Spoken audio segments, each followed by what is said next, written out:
Il arrive que dans la vie, personne ne vienne à notre secours. Aucun regard, aucun geste, aucun soutien. C'est justement dans ces silences, dans ces absences, que se forge la force intérieure. Celle qui pousse à avancer sans appui, à se relever sans bruit, à croire en soi-même quand personne ne regarde. Parce qu'au fond, chaque jeunesse porte en elle une rage de vivre, un feu qu'aucun abandon ne peut éteindre. Bonjour chers auditeurs et bienvenue sur la RTE 91.3 MHz pour ce nouvel épisode de Jeunesse on en parle, une émission où la jeunesse s'exprime, partage et trouve des solutions. Quand on ne te tend pas la main, il faut apprendre à la lever. C'est le thème de ce nouvel épisode de Jeunesse on en parle. Merci chers auditeurs pour votre fidélité à ce programme. Merci également encore une fois à l'équipe technique qui nous accompagne depuis le début de ce programme. Il y a Madame Amourdedi qui est là et Monsieur Michel Takem qui est également là pour la supervision de cette émission. Et le thème donc c'est quand on ne te tend pas la main, il faut apprendre à la lever. Et pour explorer ce thème, je suis avec Monsieur Murphy Panzou qui est de retour sur ce plateau de Jeunesse. On en parle après un long temps d'absence. Et c'est normal, l'argent divise les gens selon ce qui se dit. Je suis donc Emerlian Kimosi, présentateur de cette émission Jeunesse on en parle. Pour ceux qui veulent partager leur avis, c'est sur le 06 924 38 62. Alors bonjour Murphy. Bonjour Emerlian, bonjour à Madame Amour, bonjour à toute l'équipe de l'émission Jeunesse on en parle. C'est toujours un plaisir d'être là. D'accord, comment tu vas? Non, ça va et toi? Moi également, ça va. Je suis content de te voir ici sur ce plateau. Tu es là, ça fait énormément plaisir. Tu es un habitué, on va dire. L'année passée, tu étais là plusieurs fois. Je pense qu'on a même terminé l'année ensemble. Et je pense que ça va. Tu es encore là sur ce plateau. Ça fait énormément plaisir. Aujourd'hui encore, on va t'écouter, partager un peu ton parcours, sans doute entre décembre et aujourd'hui. Beaucoup de choses se sont passées. T'as fait tellement de choses. On voit sur les réseaux comment Monsieur Murphy Panzou se balade un peu partout maintenant dans le pays avec les grands. Ça fait plaisir de voir un jeune comme ça qui se débrouille, qui fait de son mieux. Donc je rappelle le thème, c'est quand on ne te tend pas la main, il faut apprendre à la lever. C'est un thème comme ça, tu vois. J'ai bien voulu mettre en avant ce côté où qu'il faut pas attendre que les gens viennent vers nous pour pouvoir nous apporter l'aide dont qu'on a besoin pour pouvoir avancer. Mais il faut apprendre à se lever, apprendre à prendre des initiatives pour se faire remarquer, attirer aussi l'attention, ce qui est important. Donc je pense que ton parcours, c'est un peu ça. T'es parti presque de rien, on va dire, et t'as su attirer les bonnes personnes autour de toi parce que t'as fait ce qu'il fallait. Donc on va essayer d'explorer tout ça. Donc je vais te laisser te présenter. Sans doute il y a des gens qui nous ont rejoints, qui ne connaissent pas qui tu es. Donc tu te présentes pour essayer un peu d'éclairer tout le monde. Alors bonjour à tout le monde, bonjour à toutes et à tous. Chers auditeurs, je m'appelle Murphy Panzou, je suis juriste de formation. Donc j'ai obtenu mon master à l'université Marangouabi, notamment à la faculté de droit. Par ailleurs, je suis chargé de projet à Unicongo et membre du bureau exécutif de l'ONG Pratique. Je savais beaucoup, ça donne l'impression même que tu as 60 ans déjà. C'est un gros parcours que tu as en tant que jeune, surtout qu'aujourd'hui on se plaint, les jeunes n'ont pas forcément des opportunités. Mais le dire comme ça, avec facilité, on a l'impression que c'est venu tout d'un coup, le chemin était tracé, alors que derrière, c'est beaucoup de combats en fait. Ouais, justement, parfois il arrive qu'on s'auto-censure en se disant parce qu'on est jeune, on peut pas accomplir beaucoup de choses. Mais c'est simplement, comme tu as dit, apprendre à constamment vouloir plus et à se dire qu'on peut faire mieux. Une fois qu'on arrive à se dire qu'on peut faire mieux, on arrive à faire mieux. Et en toute humilité, je suis fier de mon petit parcours. J'espère faire encore plus, comme on dit. D'accord. On a une période où les jeunes veulent réellement qu'on les reconnaisse, les jeunes veulent qu'on leur donne leur place. Les jeunes se sentent un peu isolés du système, on va dire, de la politique, des entreprises ne prêtent pas trop attention à eux. On exige parfois des expériences qui dépassent un peu l'expérience pratique de la jeunesse. Et ce thème, à travers ce thème, on voulait vraiment rappeler aux jeunes que parfois pour qu'on soit vu, parfois pour que quelqu'un vienne vers nous, il faut vraiment qu'on se bouge, qu'on fasse un certain pas pour attirer l'attention de certaines personnes, de certains décideurs. Parce que quand on est chez nous, ils ne nous voient pas forcément. On a des amis qui sont très talentueux, mais ça reste entre nous en fait. Ils ne font pas vraiment ce qu'il faut pour pouvoir se faire remarquer, pour attirer l'attention. Et ce thème, c'est vraiment pour lever le voile, pour dire t'assois pas, tu sens que tu es compétent. Avec la compétence que tu as, avec ce que tu as, fais quelque chose de petit pour attirer d'une certaine manière l'attention sur toi, parce qu'on se entend que la jeunesse, on va dire qu'elle est dans le noir, mais cette étincelle de lumière peut attirer l'attention sur nous et pouvoir avoir la chance d'avoir des opportunités. Alors, comme on est avec toi, du coup, on va un peu parler de ton parcours. Parce que tu as parlé de Unicongola. Est-ce que toi également, c'est ton papa qui était là-bas, il a dit avant de partir que non, moi, mon fils, si je vais à la retraite, prenez mon fils, ou bien, je sais pas, comment ça se passe pour toi en fait? Comment tu es identifié là-bas? J'ai fait comme on fait normalement. Donc, il y a eu une offre sur les réseaux sociaux, dans des groupes d'emploi où je suis. Et donc, j'ai vu l'offre. Quelqu'un aussi m'a envoyé l'offre. Ça exigeait un bac plus 4, bac plus 5, avoir des compétences relationnelles, tout ce qui va avec. L'expérience de 2 ou 5 ans, naturellement. Mais après, je me suis dit, puisqu'il s'agissait simplement d'envoyer un CV, donc j'ai envoyé mon CV. Et j'ai été appelé pour passer un premier entretien. J'ai passé le premier entretien, qui s'est plutôt déroulé pas si mal que ça. Et 2 semaines après, j'ai été rappelé, où on m'a dit qu'il fallait que je passe un entretien avec donc la secrétaire générale. Je suis allé. Pendant l'entretien, en fait, on s'est aperçu du fait que, d'après ce qu'elle m'a dit, c'est vrai que tu n'as pas d'expérience. C'est vrai que ça veut dire que je te prends pas pour ce pourquoi tu as postulé, mais eu égard au fait que tu as énormément de potentiel, je vais pas te laisser partir. Et du coup, il faut que je te prenne. Et en parlant d'expérience, je vais un peu parler comme mon président qui dit souvent que le critère d'expérience, c'est un critère bidon. Dans le sens où les personnes expérimentées ne chôment jamais. C'est une personne qui fait très bien son travail, le plus souvent quitte un boulot pour un autre. Ne passe pas 1 an, 2 ans à la maison. Mais quand on est jeune, il faut pas qu'on se laisse refréner par le fait qu'on n'a pas d'expérience. L'expérience, ça s'acquiert par le biais de l'apprentissage, par le biais Je vais vous donner un secret. Vous savez, dans notre génération, les gens ignorent tellement le pouvoir du bénévolat. Moi, j'ai jamais travaillé dans une entreprise. Toute l'expérience que j'ai pu acquérir en gestion de projet, c'est dans une association que je l'ai obtenue. C'est-à-dire que aujourd'hui, je travaille dans le patronat, mais j'ai jamais travaillé de ma vie. C'est mon premier travail conventionnel. Mais avant, j'étais dans une association dans laquelle je me suis démarqué par ma façon de faire et dans laquelle j'ai eu de la chance d'attirer l'attention de quelqu'un qui a misé sur moi, qui m'a confié des choses que j'ai pu gérer. Et comme on dit, dans une association, on n'y va pas pour gagner de l'argent. Par nature, une association, c'est le bénévolat qu'on fait, bien qu'il peut avoir quelques primes et tout. Mais vous arrivez à acquérir beaucoup d'expérience qui compensera le fait que vous n'ayez jamais travaillé de votre vie. C'est un point essentiel que malheureusement dans notre génération on oublie. Construire son expérience, ça part des petites choses qu'on fait souvent, l'apprentissage sempiternel, et puis voilà, on se retrouve là où on est. Je m'appelle Murphy Ponzou. Essayez de vous renseigner. Aucune personne portant ce nom ne siège au Conseil de ministres, ni à l'Assemblée nationale, ni au Sénat. Et si vous en trouvez un, déjà c'est pas un membre de ma famille. J'aime bien ce récit, et ce que je souligne, c'est que quand tu as vu l'offre, on a parlé, disons 5 ans, beaucoup d'expérience, beaucoup d'années d'expérience que tu n'avais pas forcément. Mais quand même, tu t'es dit non, je vais postuler et voir ce que ça va donner. Je pense que c'est aujourd'hui, même moi-même, je suis freiné par beaucoup d'offres quand dès que je regarde les critères, je vois 5 ans ou 10 ans d'expérience, je me dis, ah non, là, je peux pas postuler. Parfois même, dans les compétences, dans les tâches, je me dis ça, je peux gérer. Mais dès que je vois ça, ça me freine. Et je crois que par rapport à ce que tu viens de raconter, c'est quelque chose pour rappeler aux gens que ça doit pas, en fait, être un critère qui doit intimider les gens. Mais en fait, quelque part, moi, je me dis là tout de suite en parlant que c'est parfois même un frein stratégique que les employeurs mettent. Si t'es pas aussi courageux pour pouvoir aller alors que t'as pas cette expérience-là, donc le poste n'est réellement pas fait pour toi, en fait. Justement. Mais en fait, on est dans un pays où il y a plus d'offres. Il y a plus de demandes que d'offres. Oui. Quelqu'un fait un poste, j'ai besoin d'un comptable. Nous avons chaque année les comptables qui sortent d'université et tout. Bon, on a 500 comptables. Ils ont tous le même profil. On reçoit 500 CV. Bon, comment on arrive à faire le tri?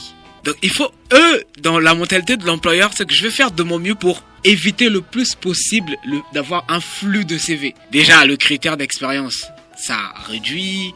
Et d'autres critères de langue, le fait d'être bilingue, souvent, ça réduit aussi. Et voilà. Ce qui fait que vous vous retrouvez avec un petit tas de CV. Et là encore, il faut trouver celui qui va t'accrocher. Oui. Et le CV qui accroche le plus souvent, c'est pas tant celui qui a... Voilà, mais c'est des petites choses que nous, qu'on ignore en fait. C'est complètement fou. Donc cette audace-là peut être un truc sur lequel on peut un peu se dire, lui, s'il a osé, ça veut dire qu'il est parfois, ça démarque parfois en fait. Donc ça veut dire que quelque part, quand il y a des offres qui sont là, surtout quand on sent qu'on a les compétences par rapport à l'offre qui a été publiée. Mais après, quand bien même il y a des gens même sans expérience qui ont osé, mais lors de l'entretien, l'échange, le gestionnaire a pu voir quelque chose. Par exemple, toi, tu as postulé pour quelque chose, tu es arrivé, on a identifié un potentiel pour toi, on a compris que tu peux être utile autre part, en fait, beaucoup plus utile là-bas. Et c'est parti. Ça veut dire que c'est une chose qui peut arriver à beaucoup de gens. Tu as postulé quelque part, tu arrives, mais avec l'échange que tu as avec le responsable de ressources humaines, il identifie un potentiel, te dit, toi, tu peux pas aller là-bas. Et parfois, sois mon second ou viens en stage, puisque tu as postulé pour un emploi et que je trouve que tu n'as pas les compétences nécessaires, mais je sais que tu as un potentiel, tu peux aller loin, viens en stage, viens à côté de moi, apprends, et après on va lancer de la machine, quoi. Justement, et tu sais, l'entretien, encore pour en venir à l'entretien, c'est une occasion unique. C'est-à-dire, moi, j'ai passé très peu d'entretiens, comme j'ai dit, j'avais arrêté d'envoyer mes CV parce que, tu vois, tu postules même pour être serveur, on t'appelle pas, tu vois. Et du coup, j'avais arrêté. Mais l'entretien, j'ai m'y suis préparé. C'est-à-dire que l'occasion est une arrogante déesse qui ne perd pas de temps avec ceux qui ne sont pas prêts. Quand t'arrives, tu dis, ça se trouve, c'est l'opportunité de ma vie. Ça se trouve, cet entretien, ça fera la différence. Donc, je me suis préparé, je passais mon temps à aller sur le site, à me documenter, à apprendre comment l'entreprise, à apprendre sur tout le monde. D'ailleurs, je t'ai dit, quand je suis venu le jour de l'entretien, j'étais assis et il y a un gars, un ancien, lui, il est dans la boîte. Ça fait près de 14 ans qu'il est dans la boîte. Donc moi, puisque j'avais pris mon temps à me renseigner sur la boîte et tout, lui, j'ai vu son profil et il passait, moi je suis assis, je l'appelais par son prénom. Non, par son nom. Je dis, bonjour monsieur Untel. Il dit, on se connaît? Je dis, non, on se connaît pas du tout, je vous ai vu sur le site et tout. Ça va Et quand j'étais avec la SG lors de l'entretien, mais en fait, elle s'est rendue compte d'une chose, c'est que j'en voulais. J'en avais tellement envie, j'avais tellement soif et elle m'a donné ma chance. Et voilà, ça se passe bien. Et juste savoir oser et ne pas se refréner. Quand vous avez confiance en votre capacité à réaliser les choses, ne vous laissez pas réfréner par des critères comme l'expérience ou quoi que ce soit. Moi, quand j'ai vu, je me connais. J'ai dit, ouais, mais ça, je peux faire ça. Alors, je postule et puis j'arrive, voilà, tranquille. D'accord. Je pense que au-delà du fait que tu prennes ton CV, que tu l'envoies, que tu ailles sur le site, tu vas avoir une certaine base en fait. C'est parce que, comme disait, je pense, Youssoupha, si tu l'as déjà fait une fois, c'est que tu peux le refaire. Donc il y a déjà cette confiance où, pas que genre l'entretien, non. Tu es déjà habitué à prendre des risques et prendre ce risque-là pour toi, c'est naturel, c'est une habitude. Donc ça veut dire que derrière, il y a eu un travail bien avant. Par exemple, si on va dire, tu as commencé en 2024, je crois, ou 2023. En octobre 2024. On va dire 2024. Donc ça veut dire que avant que 2024 arrive, avant ça, il y a eu tout un travail, il y a eu des défis que tu as relevés qui t'ont permis à créer cette confiance en soi sur le monde professionnel. Et toi, en fait, je sous-entends que quand tu as commencé, tu n'avais pas forcément cette confiance en soi. À quel moment, ou encore quelle expérience a fait que tu te dises que là, c'est bon, je suis gonflé à bloc, je peux tout affronter, peu importe ce qui va arriver, je peux facilement aller et ça va. Qu'est-ce qui t'a vraiment rassuré sur ton profil pour te dire que là, j'ai pu construire en fait toute la base solide nécessaire pour pouvoir être accepté partout où je peux aller? Je dirais que c'est pratique, hein. Ça, c'est un secret pour personne. Moi, je suis un pur produit de pratique. À pratique, quand tu parles de pratique, tu parles de l'ONG Pratique. L'ONG Pratique qui organise le salon Osiane. Pratique, c'est... En fait, c'est quelqu'un, il te prend, il te donne des choses à faire. Et tu apprends en faisant. Moi, quand je suis arrivé à Pratique, en 2022, j'étais en licence, un pur juriste. Pur juriste, le droit dans la tête, un peu de philosophie, développement personnel, psychologie et tout, mais un pur juriste. J'arrive, et là, je viens dans une ONG qui fait la promotion de l'innovation technologique. Donc là, ça parle fintech, ça parle IA, ça parle green tech et tout. T'es dans le flou. Et moi, ce que j'ai toujours aimé chez moi, c'est que tout ce qui peut être appris, j'apprends. Donc j'ai passé mon temps à apprendre à Osiane et à pratique. Et lors des salons Osiane, il y a des thématiques que tu arrives à cerner. On te confie des conférences, on te confie des ateliers, des petites choses comme ça qui arrivent à te donner la maîtrise de sujet. Et après, on finit par te faire confiance, à te confier des projets. Mais en fait, tu finis par te dire que l'association, c'est comme une entreprise. C'est-à-dire quand les trucs que tu gères te met en face des dirigeants d'entreprise, te met en face des responsables d'organisations internationales. Tu grandis en maturité. D'autant plus que ce que tu fais, c'est apprécié. Ah, c'est bien ce que tu fais. C'est bien que parfois ça aurait été mieux que tu fasses ça. Mais avec le temps, tu finis par gagner en maturité. Et après, il faut qu'on se le dise. C'est quelqu'un de haut niveau qui te fait confiance. Là, tu dis, ok, si lui me fait confiance, c'est parce qu'il a vu en moi un truc que parfois, je n'ai pas suffisamment cerné. Du coup, je commence à gagner confiance en moi. Et première édition d'Osiane, deuxième édition d'Osiane, troisième édition, mon gars, là, ouais. Là, je deviens Yakuba, comme disent les Ivoiriens. J'ai la grande tête, tu me dis, ouais. Là, je suis un bon gars. Donc, je peux travailler partout, je peux faire tout ce que je veux parce que, outre mon profil de juriste de base, j'ai développé des compétences en gestion de projet, en management, d'autant plus que je suis un Toastmasters, donc l'art oratoire, prise de parole en public, et puis je suis devenu un peu designer aussi. Tu dis, bon, en fait, quand tu vois certains gars qui travaillent dans des boîtes et tout, ils ont quasiment les mêmes choses. Et peut-être tu peux faire plus qu'eux. Donc, je suis resté calme en attente des opportunités. Une opportunité m'avait été présentée. Je vais pas donner le nom de la boîte. Donc, j'étais en attente de cette opportunité-là. Et quand celle du Congo arrive, je la saisis. Et puis, les choses se font naturellement et facilement. Voilà, tu prends tes marques et puis tu avances. Ouais, c'est important de rappeler ça, hein, que les gens comprennent que c'est pas tout de suite tu as vu une opportunité, bim, tu sais aller, mais c'est juste que derrière il y a eu des étapes, il y a eu des événements qui t'ont permis à... Justement, je te dis, Emerlian, moi j'ai postulé pour être serveur.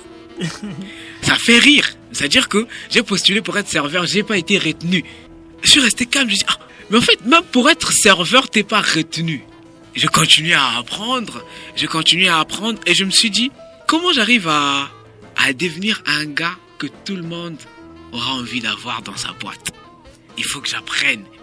En fait, c'est simple. Aujourd'hui, moi, j'ai un master en droit. J'ai des potes aussi qui ont un master en droit. Quand vous postulez pour un même poste, vous avez le même diplôme. Ça revient, on prendra qui, on laissera qui. À compétence égale, sûrement, celui qui connaîtrait quelqu'un serait plus vu. Mais ça veut dire que toi, si en plus d'être juriste, tu as des compétences relationnelles, tu as des compétences en prise de parole en public, tu as des compétences en communication, tu parles anglais, tu as tout ça, mon gars, naturellement, on te prendra au détriment de l'autre. Rien que de bon sens. Et c'est bien, je pense que tous ceux qui nous écoutent, les jeunes, doivent prendre conscience du fait que tout se bâtit en fait. Toutes les personnes qu'on voit aujourd'hui, parfois des postes stratégiques, ils ont commencé très bas, parfois ils sont arrivés en entreprise sans avoir d'expérience pour les métiers dans lesquels par exemple ils exercent aujourd'hui.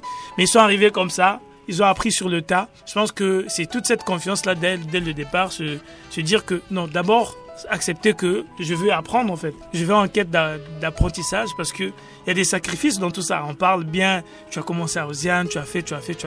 Mais là, on parle pas de rémunération. On sait pas si tu as passé des mois sans argent, comment est-ce que tu es arrivé là. Tu vois, on parle pas réellement de ça. Il y a tout ça parce que aujourd'hui, quand tu parles ou quand on voit la personne que tu es devenue, c'est beau. On se dit, ouais, ça va. Il a toujours d'une certaine manière roulé sur l'eau, on va dire comme ça. Mais on voit pas que au départ, parfois il y a 5 ans ou il y a 10 ans, il y a eu des trucs où tu étais vraiment à fond ou vraiment galère. Tu as même eu l'idée de demander les 50 parfois dans la rue.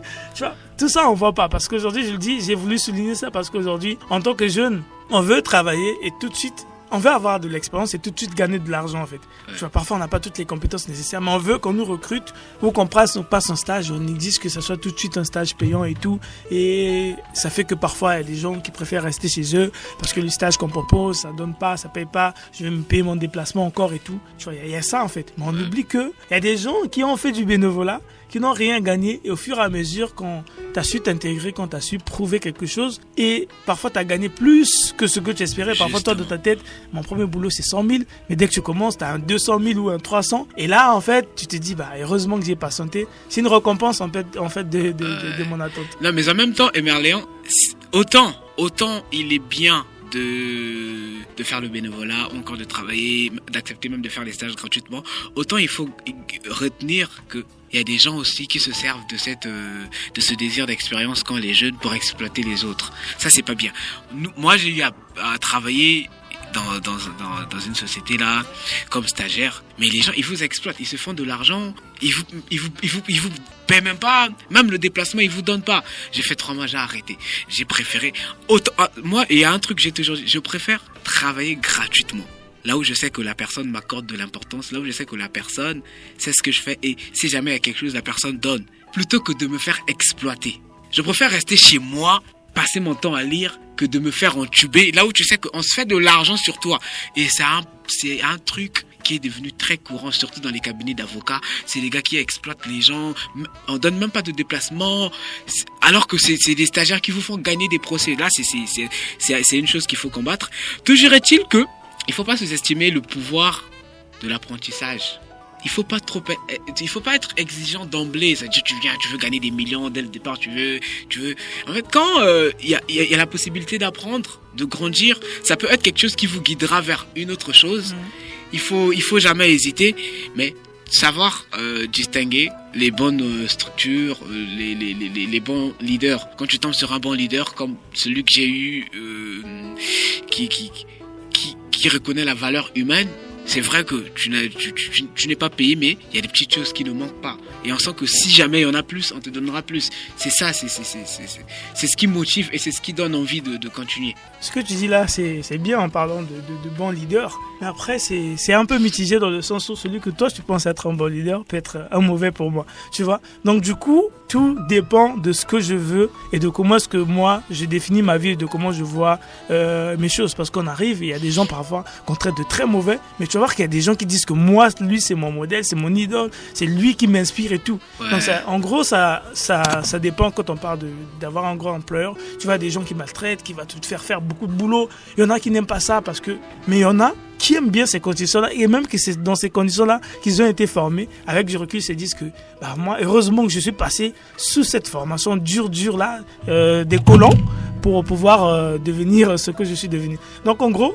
ça dépend juste de nos principes de vie, de savoir. Donc d'une certaine manière, je sais ce que j'aspire pour ma vie, ce que je veux devenir. Justement. Et si le chemin qu'il faut pour pouvoir arriver là où je veux, c'est passer par des coups, des chicottes et tout. J'y vais quand même, j'avance jusqu'à ce que je m'en sorte. Parce que je pense qu'on discute, c'est une discussion, on parle, on essaie de mettre un peu toutes les hypothèses sur la table parce qu'on est en face. Bon, en fait, il y a des jeunes qui nous écoutent et tout le monde a un parcours différent. Ouais. Ce qui a marché pour toi ne va pas forcément marcher pour d'autres personnes. Donc, chacun va essayer de trouver un peu et après, il faut tester. Tu vois, tu es passé quelque part pendant 3 mois, ça n'a pas été pour toi et après tu t'es retrouvé quelque part où ça va, les conditions sont allées dans ton sens. Donc quelque part il y a ce côté là où je dois essayer de tester des choses pour essayer jusqu'à ce que tu vas trouver ce qui va être bien pour toi. Et qui sait, les 3 mois que tu as passé là-bas, parfois ont développé en toi une qualité qui t'a permis à mieux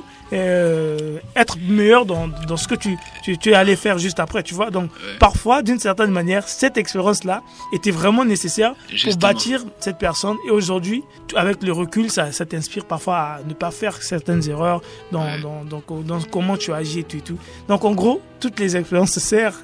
En fait, en vrai, toutes les expériences servent à quelque chose, dans le sens où tu vois, moi j'ai travaillé comme agent T7 pour ProBet. Donc je faisais parier les gens. Ils venaient, ils jouaient au ticket et tout. Ouais, j'ai fait ça. Et en voyant comment les gens ils étaient là, ils venaient, comment les gens ils étaient devenus accros au jeu. C'est toi qui rendais les jeux accros même. Tu faisais du marketing pour ton truc, pour faire des grosses recettes. Donc tu as contribué à ruiner des jeunes. Et en fait, j'ai arrêté 3 mois après. Mais en restant calme, à un moment je réfléchissais, je me dis mais on a vraiment des graves problèmes. Au point où les jeunes en sont venus à donner à un jeu de hasard la possibilité de changer leur vie. En fait, cette expérience, bien qu'elle n'était pas déjà bonne financièrement, je gagnais pas grand chose. Il y avait des mois où tu as 10 400 comme salaire, tu vois. Mais ça a été une expérience qui m'a marqué et qui, aujourd'hui, m'a permis de voir les choses de manière différente. Encore une fois, chaque expérience marque, mais il faut jamais accepter de se faire exploiter. moi, je préfère rester fauché à apprendre chez moi que de me faire entuber. Mais, encore une fois, il faut jamais sous-estimer le pouvoir de l'apprentissage, surtout dans les ONG.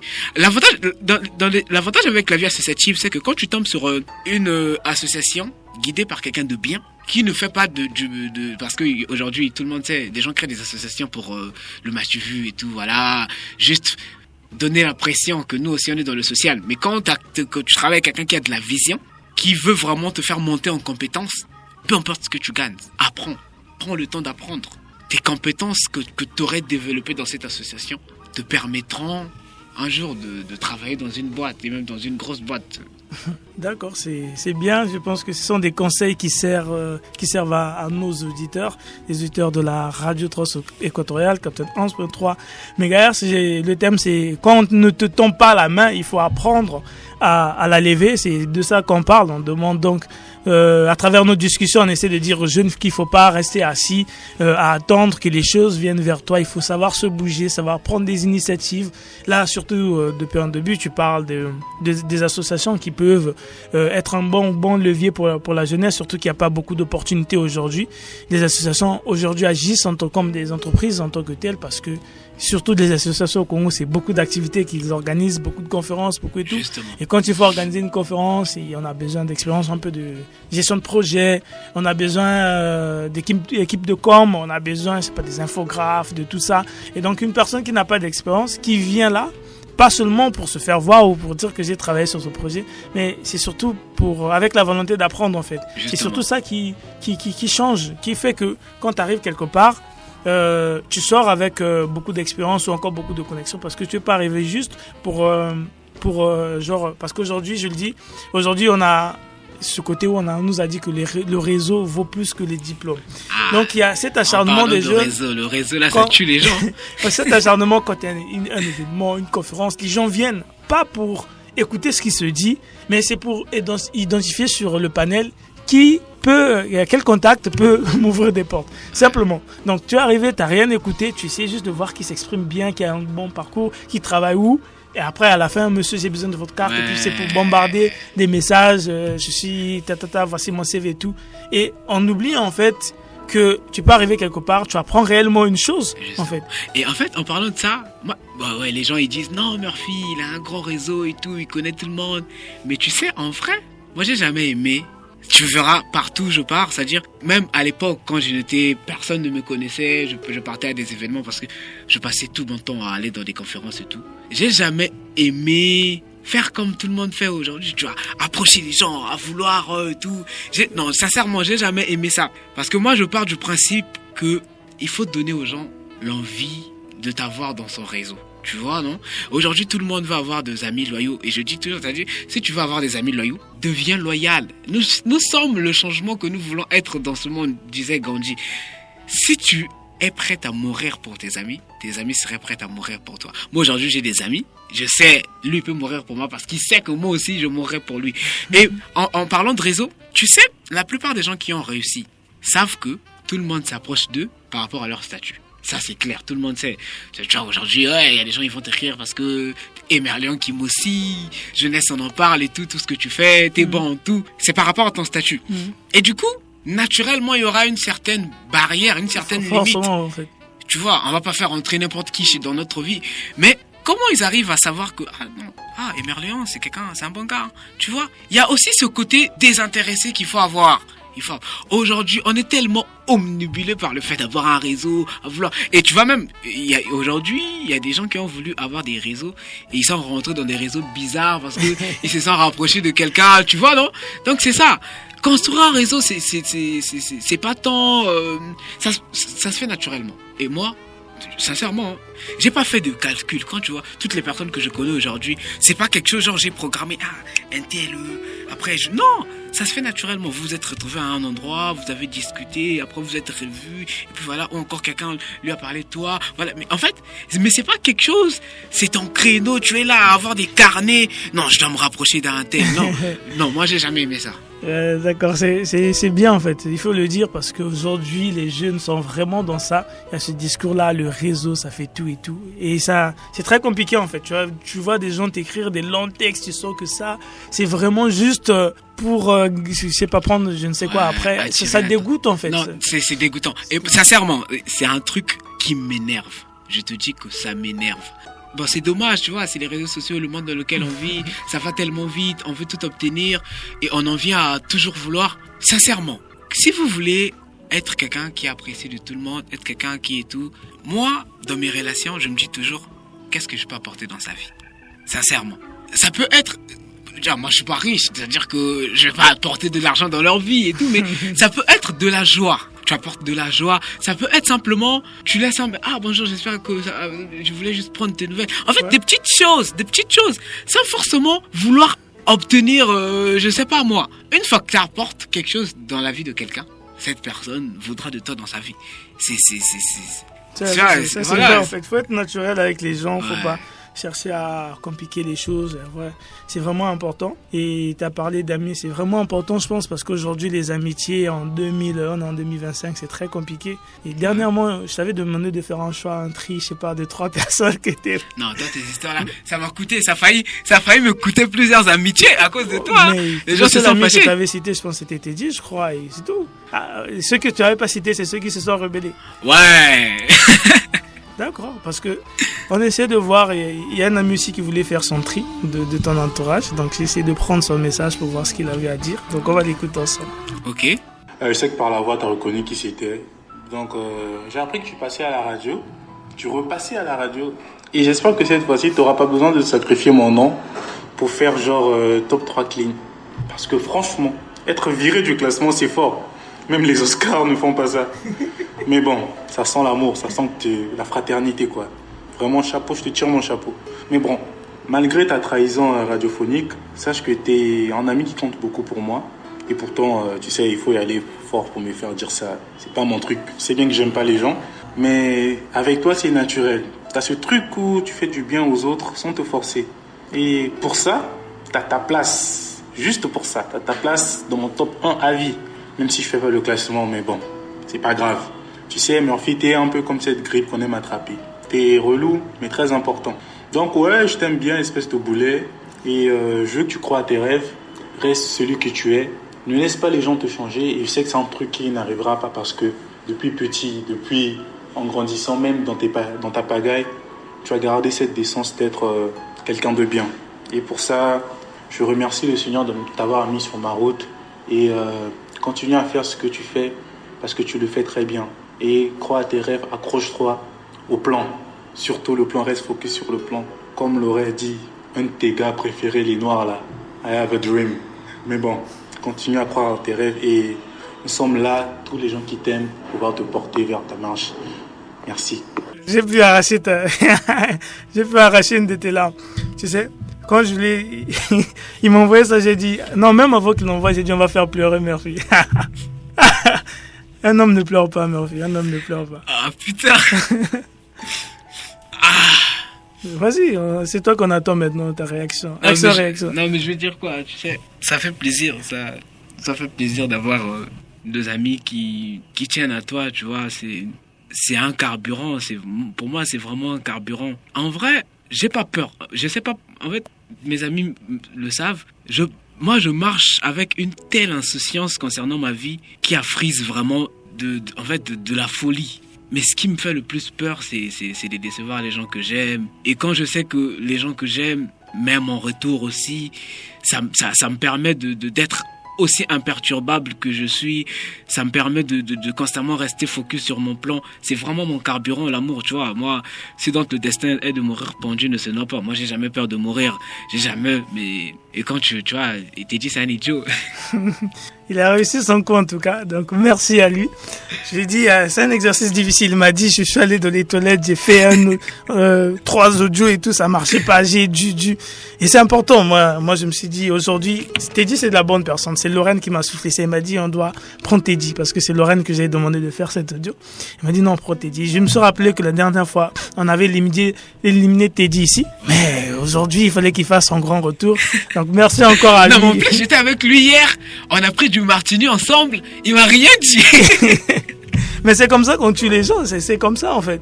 C'est très bien pour lui. Il a bien fait son truc. Je lui ai dit, c'est parfait. C'est la bonne dose pour faire pleurer Murphy. Il a douté. J'ai dit, c'est bon. Moi, je connais le gars là. On doit le faire chialer.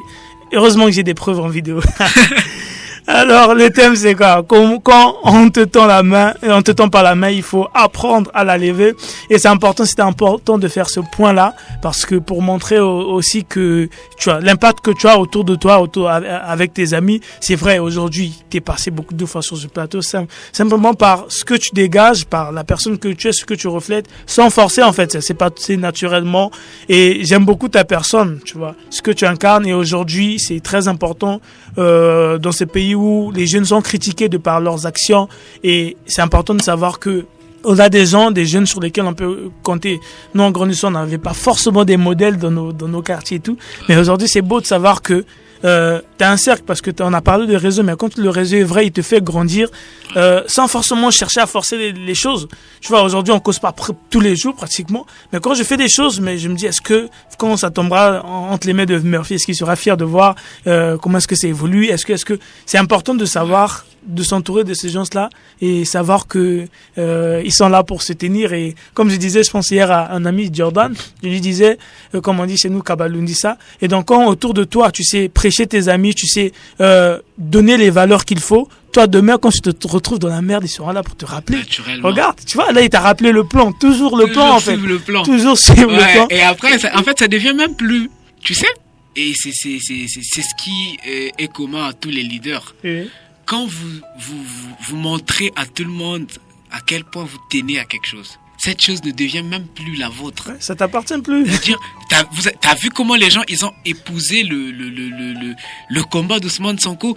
En fait, ça devient même plus ton combat. Les gens veulent que tu y arrives. C'est-à-dire, tu ne peux même plus te refréner. Et c'est ça le pouvoir de croire en ce qu'on a à faire, et puis d'avoir les gens qui croient en nous, en notre capacité à réaliser nos aspirations. Oui. Quand tu mets l'énergie qu'il faut dans ce que tu fais, ça fédère les gens autour. T'as même pas besoin de forcer. On récupère ton slogan, ça devient le leur, ils avancent comme ça, parce qu'ils se retrouvent là-dedans, parce que en fait, vous avez traversé les mêmes choses, les mêmes histoires. Ils t'ont vu débuter, ils ont vu où tu es arrivé. Donc si toi tu as pu le faire, pourquoi pas eux, c'est ce qu'ils se disent. Donc c'est important. Donc c'est sûr, ça veut dire forcément que tout ce qu'on fait aujourd'hui, même si on ne voit pas, mais il y a des gens derrière qui s'inspirent de nous. Comme on se disait dernièrement avec un ami, chaque fois que tu hésites de faire un pas, tu tues beaucoup de gens derrière toi, parce qu'il y a des gens, sans qu'ils le disent forcément, mais qui nous regardent chaque fois qu'on avance, chaque fois qu'on continue à se battre, qui s'inspirent de nous et continuent à avancer. On est pratiquement à la fin, je vais te laisser dire au moins 2-3 mots, et après on va clôturer ensemble. En tout cas, encore une fois, merci Merléon, c'est toujours un plaisir de venir à la radio. Toujours un plaisir d'essayer autant que faire se peut de faire entendre notre voix et partager notre expérience. S'il faut que je dise un dernier mot aux gens, ça serait vous savez, la vie en soi, c'est simple. Mais la difficulté réside dans notre acceptation de cette simplicité-là. Il faut juste jamais sous-estimer le pouvoir des petites choses et prenez le temps d'apprendre, c'est très important. Apprendre à garnir votre tête vous garantit de manière indélébile le succès de quoi que vous fassiez. Votre tête, c'est la seule chose qui ira avec vous partout. En fait, n'ayez pas honte de faire les choses sans que les autres ne voient. Vous savez, aujourd'hui, il y a des gens, quand je parle, ah ouais, il est d'une maturité, il est d'une précision, mais en fait, tout cela vient d'un travail que je faisais sans que quelqu'un ne reconnaisse ça, sans que quelqu'un n'écoute, tu vois. Aujourd'hui, si c'est aussi plaisant que de m'écouter pour certaines personnes, c'est parce que j'ai pris le temps de construire une chose que les gens ne voyaient pas. Donc, ne soyez pas pressés de faire les choses parce que vous voulez que les autres vous voient. On se fiche des autres. Il s'agit de vous, il s'agit de votre avenir, il s'agit de ce à quoi vous êtes destiné. Prenez le temps d'apprendre, c'est très important. Et sachez vous entourer des gens bien. Vous-même, soyez quelqu'un de bien. Armez-vous d'autodiscipline. Développez une autodiscipline comparable à celle de moines bénédictins. Et je vous garantis que vous y arriverez. D'accord. On va prendre un dernier défi rapidement. Un défi encore? Ouais, j'aime bien ce défi-là parce que on n'a pas beaucoup de temps. Je te donne une lettre, tu connais déjà ton nom Panzu. Puisque toi, tu manies bien les mots, tu vas nous le prouver. Donc, avec P, tu me donnes quel mot? Pouvoir. A. Amour. N. Normal. D. Droit. Il faut être droit dans la vie. Voilà, ce qui va te tuer, Z. Vas-y. Z, il faut... Ok, on passe. O. Non, je passe. O. Original, il faut être original. U. Union. Il faut être uni dans la vie, c'est très important. Donc Z, on laisse tomber, c'est ça? Z, Zizou. Ok. Merci beaucoup Murphy pour ton passage sur la radio Trans-Équatoriale, sur ce plateau de jeunesse, on en parle. J'espère qu'on va se retrouver encore très bientôt pour un autre sujet, pour pouvoir parler aux jeunes. Des thèmes, c'est quand on ne te tend pas la main, il faut apprendre à la lever. Merci beaucoup à Madame Amourdedi qui était à la régie. Merci à toute l'équipe de la radio Trans-Équatoriale. Et merci encore à vous, chers auditeurs. Restez branchés sur la radio Trans-Équatoriale 91.3 MHz pour la suite des programmes.